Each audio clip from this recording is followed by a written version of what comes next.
अस्सलामुअलैकुम। हमारे YouTube channel में खुश आमदीद। दोस्तों, आज की वीडियो में हम खला की एक पहेली पे बात करेंगे। अगर सूरज गर्म है तो फिर खला ठंडी क्यों? सवाल शायद सादा सा लगता है, लेकिन इसका जवाब पेचीदा है।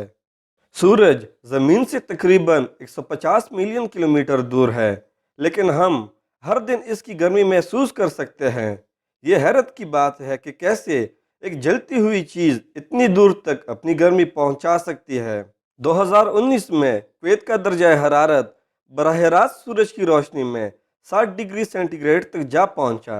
अगर आप इस तरह की दर्जा हरारत में तवील मुद्दत के लिए खड़े रहते तो आपको हीट स्ट्रोक से मरने का खतरा लाहक होता। लेकिन हैरानी की बात यह भी है कि लाखों किलोमीटर दूर ज़मीन को झुलसने के बावजूद भी बैरूनी खला यानी कि आउटर स्पेस ठंडा रहता है।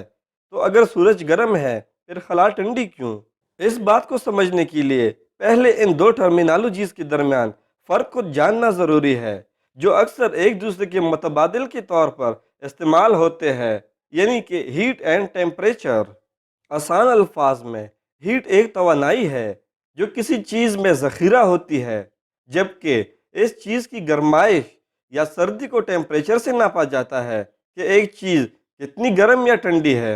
लिहाजा जब हीट को किसी चीज़ में मुंतकिल किया जाता है तो इसका टेम्परेचर बढ़ जाता है, और जब हीट को किसी चीज़ से बाहर निकाला जाता है तो उस चीज़ के टेम्परेचर में कमी वाक़या होती है। हीट तीन तरीक़ों से मुंतकिल हो सकती है: कंडक्शन, कन्वेक्शन या फिर रेडिएशन के ज़रिए। कंडक्शन के ज़रिए हीट सॉलिड चीज़ों में मुंतकिल होती है। जो ही सॉलिड पार्टिकल्स गर्म होते हैं वो वाइब्रेट करना शुरू कर देते हैं और एक दूसरे से टकराने लगते हैं। इस प्रोसेस में गर्म ज़र्रात यानी कि हॉट पार्टिकल्स से ठंडे हिस्सों में हीट मुंतकिल होती है और पूरा एक ऑब्जेक्ट गर्म हो जाता है। कन्वेक्शन के ज़रिए हीट गैस और लिक्विड सब्सटेंसेस में मुंतकिल होती है। जब लिक्विड को गर्म किया जाता है तो गर्म मॉलिक्यूल्स ऊपर की तरफ जाते हैं और ऊपर वाले ठंडे मॉलिक्यूल्स नीचे आते हैं। ये अमल जारी रहता है। इसी तरह सारा लिक्विड गर्म हो जाता है। इसकी मिसाल, जब हम किसी बर्तन में पानी गर्म करते हैं तो इसमें हीट कन्वेक्शन ही के ज़रिए मुंतकिल होती है।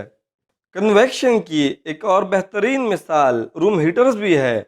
जब हीटर इर्द गिर्द की हवा को गर्म करता है तो हवा का दर्जा हरारत बढ़ जाता है और वो गर्म हवा ऊपरी हिस्से की तरफ चली जाती है और ऊपरी हिस्से में ठंडी हवा को नीचे आने और गर्म होने पर मजबूर किया जाता है और इस तरह से सारा कमरा गर्म हो जाता है।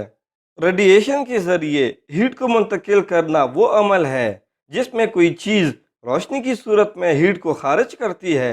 रूम टेम्परेचर पर सारी चीज़ें बशमूल इंसानों के इंफ्रारेड वेव्स के तौर पर हीट को रेडिएट करते हैं। यही वजह है कि थर्मल इमेजिंग कैमराज रात के वक्त भी चीज़ों का पता लगा सकते हैं। जो चीज़ जितनी ज़्यादा गर्म हो वो उतना ही ज़्यादा हीट खारिज करेगा। रेडिएशन के ज़रिए हीट को मुंतकिल करने की बेहतरीन मिसाल सूरज है, जो कि रेडिएशन के ज़रिए सारे निज़ाम शमसी में हीट मुंतकिल करता है। अब जबकि आप हीट और टेम्परेचर के दरमियान फ़र्क को जान गए हैं, अब हम इस पहेली को सुलझाने के बहुत करीब है। हम जानते हैं कि टेम्परेचर सिर्फ मैटर यानी मादे को मुतासिर कर सकता है, ताहम स्पेस में बहुत कम या फिर ना होने के बराबर पार्टिकल्स पाए जाते हैं। स्पेस एक मुकम्मल खला है। इसका मतलब है कि खला में हीट का ट्रांसफ़र गैर मौसर है। कन्वेक्शन और कंडक्शन के ज़रिए खला में हीट को मुंतकिल करना नामुमकिन है। तो सिर्फ रेडिएशन ही एक वाहिद इम्कान है। जब सूरज की गर्मी रेडिएशन के ज़रिए किसी ऑब्जेक्ट पर पड़ती है तो उस ऑब्जेक्ट के एटम्स इस तवानाई को जज़ब करना शुरू कर देते हैं। ये तवानाई इन एटम्स को वाइब्रेट कराना शुरू कर देता है और इस अमल में गर्मी पैदा होना शुरू हो जाती है।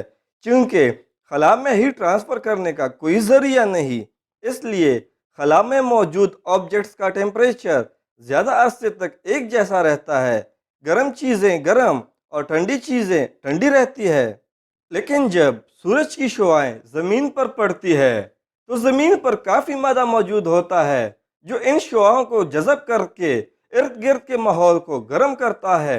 यही वजह है कि हम सूरज की शुआओं को हीट के तौर पर महसूस करते हैं।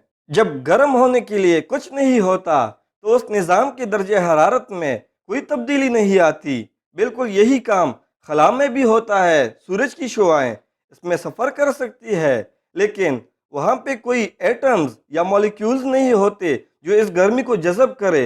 यही वजह है खला ठंडी रहती है। उम्मीद है आपको ये मालूमाती वीडियो पसंद आई होगी। मज़ीद अच्छी वीडियोस देखने के लिए हमारे चैनल को सब्सक्राइब करें। शुक्रिया। अल्लाह हाफ़िज़।